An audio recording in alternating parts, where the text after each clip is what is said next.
Selamat siang teman-teman dan jumpa lagi dengan Pak Git di channel 0 per 0. Pada saat Pak Git membahas ya tentang korupsi Pertamina di era Jokowi, itu ada yang komen, nggak terima lah, mungkin ya fans fanatiknya Pak Jokowi lah. Kita cek ya. Ini komen dari Sukiman 01 Z9N. Jangan mengucapkan era Jokowi, otakmu mikir. Jangan otak koplak. Tapi di bawahnya ada yang komen gitu ya, dari Jack Ben 4144. Wah kakak, tahun 2028, mungkin maksudnya tahun 2018 kali ya. Wah kakak, ke tahun 2018 sampai 2023 era siapa? Maksud lo era kodok gitu, koplak lo, akhirnya main koplak-koplak. Ya katanya pagi koplak gitu bikin era Jokowi, tapi kan memang 2018-2023 itu kan memang eranya Pak Jokowi. Dan juga Pak Jokowi pada saat itu dengan lantangnya menyatakan, saya tahu ini di sini, saya tahu ini di sini, saya akan gigit, saya akan gebuk, tapi kan tidak terbukti. Dan ini yang Pak Git sebutkan omong kosong tuh, yaitu sebetulnya beliau tahu tapi tidak mau membahas masalah ini. Artinya tidak menyetujui kalau masalah ini diungkap. Yang ini saat ini terbukti ya. Jadi kasus ini, kasus Pertamina ini, kasus korupsi pada Pertamina yang pada tahun 2023 saja mencapai 193,7 triliun, tapi kalau digabung dalam 5 tahun bisa dikalikan 5 gitu ya. Jadinya hampir 1000 triliun. Ini menurut Mahfud MD ini bisa diungkap itu atas izin Pak Prabowo ya. Jadi Pak Prabowo ini mengizinkan, artinya ACC lah, udah mungkin gitu ya.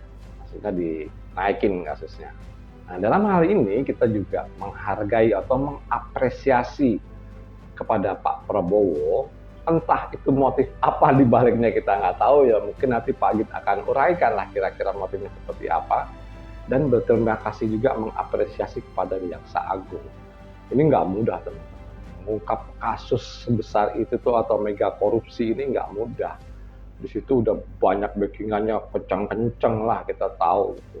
Kenapa ini sampai diungkap ya, mungkin ya asumsi Pak Git adalah menutupi kritikan nih lagi rame-ramenya ke Danantara. Nah, lagi ke Danantara, makanya ini diizinkan. Karena Danantara itu kan 14.600 triliun apa ya asetnya yang diolah. SWF-nya tuh senilai itu ya. Kalau di peringkat dunia kita tuh nomor 4 SWF-nya. Jadi itu tinggi sekali nilainya. Nah, ini kan lagi rame-rame kritik tentang ini ya. Artinya dari inisiatornya ya, kemudian dari inisiatornya Burhanuddin Abdullah, dari pengawasnya, badan pengawasnya adalah mantan presiden dan ormas agama gitu ya. Kemudian ketiga, tidak bisa dicolek oleh BPK dan KPK, tidak bisa diaudit maksudnya. Kemudian yang keempat, kalau mau audit ini harus lewat sidang di DPR. Ini kan sulit. Yang artinya kalau melalui sidang DPR, Pak Prabowo ini punya dukungan 80% di parlemen. Artinya untuk mengungkapkan atau mengaudit ini pasti sulit gitu. Nah inilah yang dikritik oleh masyarakat, dah naikin lah kasus minyak. Nah ini cuma asumsi saja. Dan kadang-kadang asumsi itu juga mengarah nyerempet lah ya, seperti kemarin ya begitu Pak Git bilang, kenapa Pak Jokowi tidak mengungkap pada saat itu? Karena Pak Jokowi tidak mengizinkan. Kalau dilihat dari motif-motif politik yang terjadi sekarang ya, kita lihat dari awal deh, dari pertama Pak Prabowo diangkat gitu ya. Jadi keputusannya itu keputusan populer semua. Ya artinya judi online beresin ya kan. Sekarang nongol lagi. Jadi keputusannya populer pada saat itu, berkesan ini akan menghajar benar-benar judi online. Tapi apa yang terjadi ya sudah lahir kembali saat ini. Kemudian kita lanjutkan lagi ke masalah pagar laut ya. pagar laut, wah rame, bla bla bla bla bla bla. Pokoknya seperti seperti akan menghajar oligarki gitu ya. Ternyata sampai saat ini ya baru mentok di Kades gitu ya. Baru mentok di Kades yang artinya Menteri KKP Sakti Wahyu Trenggono itu menyatakan kalau ini sudah menyatakan bersalah ya. Jadi si Ars ini sudah menyatakan bersalah, artinya dia pasang badan lah gitu, bisa dan menyanggupi membayar 48 miliar. Kalau kita pikir-pikir ya nggak logis lah dia punya duit segitu. Terus kemudian, nah ini sekarang kemudian Pertamina. Pertamina ini dibongkar mega korupsinya ya. Mega korupsinya begini menyatakan itu adalah kerugian negara sebesar bla bla bla. Kenapa nggak dibilangin kerugian rakyat ya, ditulis malah kerugian negara sampai nilainya hampir 1.000 triliun lah kalau di 5 tahun itu.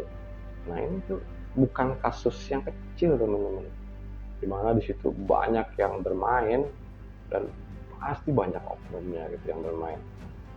Dengan izin presiden ini itu mesti ada pertimbangan atau skala prioritas politik ya, yang artinya yang mana ini yang harus didahulukan gitu. Ini ya sementara kita tahu ya, dan antara kondisinya seperti itu, yang kalau Pak Git bilang ini malah di bawah bayang-bayang 1MDB Malaysia gitu ya. Jadi kalau 1MDB itu Malaysia seperti Najib Razak itu Perdana Menterinya yang saat itu melahirkan 1MDB itu dipenjara 12 tahun sekarang. Info yang diberikan itu biasanya untuk menutupi kejelekan dari para oligarki. Oke teman-teman, kita ambil kesimpulannya. Yang pertama adalah berarti memang benar kalau ini memang di era Pak Jokowi ya, korupsi Pertamina ini, dan Pak Jokowi tidak mengizinkan. Yang jelas beliau tahu, Pak Git juga yakin dong, dia punya agen rahasia gitu ya, katakanlah punya BIN gitu ya, Badan Intelijen Negara, kan infonya ke dia semua. Maksudnya dia nggak tahu gini, nggak mungkin lah. Dan ini terbukti, asumsi Pak Git saat itu terbukti dengan pernyataan Mahfud MD yang menyatakan terbongkarnya kasus korupsi Pertamina ini itu atas seizin Pak Prabowo, yang dimana juga asumsi Pak Git tidak salah pada waktu itu. Pak Jokowi itu cuma omong-omong tapi nggak mau action seperti itu. Yang kedua, ada skala prioritas politik yang artinya kalau udah kayak gonjang-ganjing seperti ini, ada kasus yang dinaikkan, oh besar nih, mega korupsi ini kan kasusnya besar. Sebetulnya ada kasus yang lebih besar lagi yang mau ditutupi supaya arah masyarakat tuh, konsentrasi masyarakat yang tadinya ke satu tujuan itu dibiarkan gitu dengan ini. Oke teman-teman, menurut Pak Git ini cukup sekian dan terima kasih.